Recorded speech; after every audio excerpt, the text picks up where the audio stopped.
दोस्तों मैं आप लोगों को आज की लाइफस्टाइल वीडियो में बिग बॉस 14 के कॉन्टेस्टेंट एजाज खान की जीवन से जुड़े कुछ खास बात और कहानी बताने वाला हूं। सो मेरा आपसे रिक्वेस्ट है वीडियो में आखिर तक बने रहें। 28 अगस्त 1975 को एजाज खान की जन्म हुआ था। 2020 तक उनका उम्र 45 साल है। उनका जन्म हैदराबाद तेलंगाना का एक मध्यम वर्गीय परिवार में हुआ था।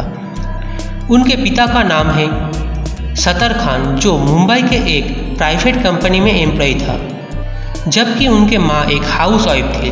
उनके माता पिता दोनों अलग हो गए जब एजाज केवल 3 साल का था। तब से वो अपना बचपन अपने पिता और भाई के साथ मुंबई में बिताते हैं और उनके माँ और बहन हैदराबाद में रहती थी। उसके बाद 1982 में वो अपने माँ से मिलने के लिए हैदराबाद गए थे, क्योंकि उनका माँ मौत के बिस्तर पर थे। 4 महीने बाद वो वापस मुंबई लौट आए। उन्होंने अपनी स्कूलिंग मुंबई की OLPS हाई स्कूल चेंबूर से की।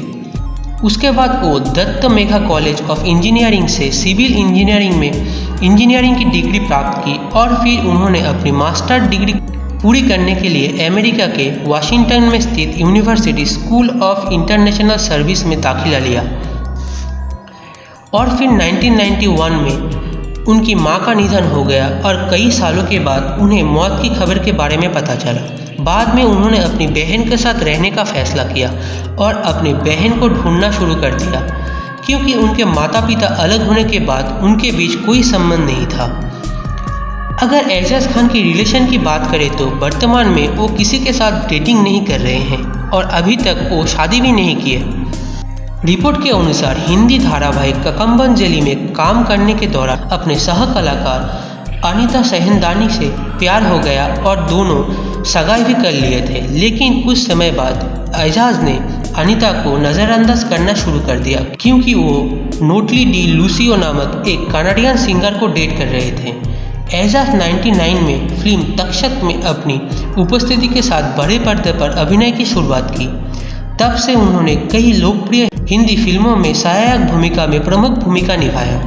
उसके बाद उन्होंने मैंने दिल तुझको दिया, जस्ट मैरिज, कुछ ना कहूँ, तन्नू विश मन्नू रिटर्न जैसे फिल्मों में भी काम कर चुके हैं।